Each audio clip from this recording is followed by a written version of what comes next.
Claro que tem a dificuldade, a primeira é idioma. Eu acho que o idioma, e ainda mais para quem vai estudar ou quem vai buscar esse tipo de acesso à universidade, ele é primordial, não tem como você enrolar, né? Porque você tem que passar em provas e tal. Então, essa etapa, ela foi custosa para você Produzir se adaptar. artigos, né? Exatamente, existe, né? Existe dificuldade. Eu achava que eu falava inglês quando eu fui para lá, mas quando você chega lá, você não fala, né? Então, e o idioma não é só vocabulário, né? Existem todos os contextos Tem os culturais, trejeitos, tem. exatamente. A comunicação não é só a palavra, né? Existe todas essas nuances que a gente tem que levar em consideração. Então demorou um pouco para pegar isso. Mas na parte cultural também é outro, não é obstáculo, mas uma coisa que você tem que se adaptar e entender. Essa coisa de você, por exemplo, igual ontem eu cheguei, o Macad foi lá na casa do Danilo, né? Isso não Não existe, essa existe interação, né? por lá, Você, não. você é muito, você é meio solitário, né? Você não cria muitas comunidades igual a gente cria aqui de amizade, né? Então essa parte até hoje eu não me adaptei, né? E tenho muita vontade de voltar para o Brasil porque não me adaptei com isso.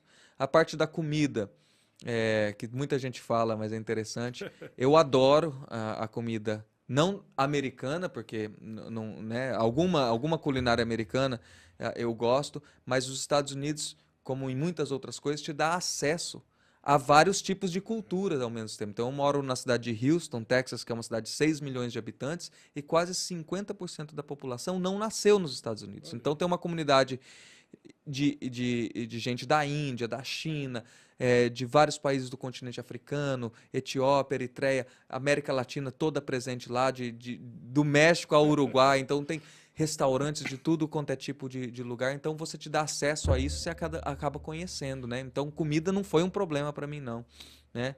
E trabalho aí isso aí é totalmente diferente, Fernando.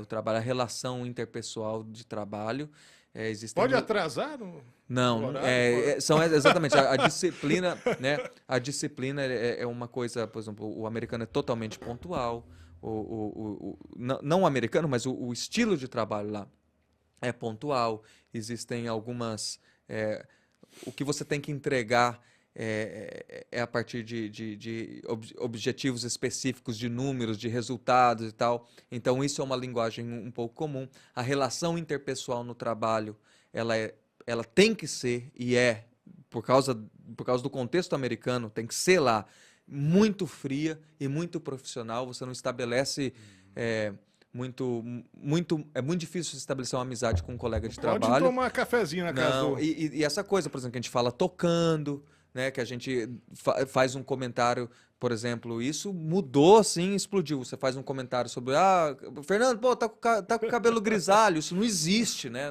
no ambiente dos Estados Unidos, e principalmente no ambiente que eu trabalho e tal. Então, foi necessário uma adaptação e um entendimento de como funciona isso, né?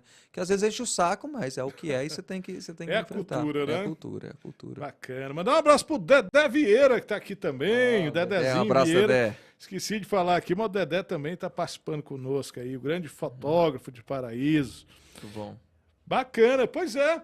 E esses 13 anos aí, você falou dessas diferenças culturais, né? E hoje em dia e no decorrer, Laidon, a vida nos Estados Unidos compensa mesmo? O sonho americano vale a pena? Depende do que você está buscando, Fernando. E essa é uma pergunta que cada dia que passa fica mais difícil de responder. Se você me perguntasse há 13, 14 anos atrás, claro que vale a pena. Né? Lá você tem. E vale a pena por quê? Porque você só busca o que você não tem, né? O que você tem. E aqui a gente sabe que a vida no Brasil financeira é muito difícil. Né? Então você vai para os Estados Unidos, não é mentira, o acesso a trabalho é mais fácil. Aí você trabalha, você consegue uma remuneração mais justa, não sei se mais justa, pelo menos mais digna. Eu falo que não sei mais justa porque a, a, a iniquidade também salarial lá é outro problema que está alastrando nos Estados Unidos, mas pelo menos o que você recebe, você tem mais acesso a bens de consumo. E como aqui a gente é tão carente nesse acesso, tudo é muito caro, tudo tem imposto. Então, nos primeiros anos você vê essa diferença. Então, compensava, ainda compensa, agora já depende o que você vai fazer. Já não está mais como era antes, né? Principalmente porque o custo de vida nos Estados Unidos aumentou muito. aumentou demais, a inflação alastrou lá, né? Então, depende. O que eu tô notando agora, se você é da classe média aqui no Brasil, talvez não compense mais ir para os Estados Unidos se você não for classe média lá, porque se você não fala inglês, se você não tem uma carreira lá, é difícil, né? Você vai ter que fazer um trabalho mais braçal. E aí eu não sei se esse ainda está compensando, não. Você está no Texas, né, Glad? Uhum. Lá. Sim. Tem muita diferença entre os estados, né? Essa questão Tem. da vivência lá. Tem, Fernando. Primeiramente, diferenças econômicas, né? O custo de vida, por exemplo, é o que está dominando. Na Califórnia, por exemplo, que é um estado rico, só que o custo de vida lá é muito, muito mais alto. Eu morei lá 2 anos, numa oportunidade de trabalho que eu tive. O custo de vida lá é enorme. Um salário, se você ganha um salário lá em Houston, onde eu moro, e você ganha o mesmo salário em Califórnia, o seu declínio de qualidade de vida vai ser uns 30, 40%. Né? Porque, então, essa diferença entre estados em custo de vida tem sim. E outra diferença muito grande é mais regional. Diferenças culturais, por exemplo, estados do norte para os estados do sul. O Texas é uma coisa mais ali diferente, mas do norte para o sul tem diferenças. Do oeste, da costa oeste para a costa leste tem diferença, né? Por exemplo, e aí você vê politicamente, o estado, por exemplo, de Washington, que não é Washington a capital, mas o estado de Washington que fica lá na costa oeste, na divisa do Canadá, e Oregon, que fica embaixo de Califórnia. Esses estados, por exemplo, são muito progressistas.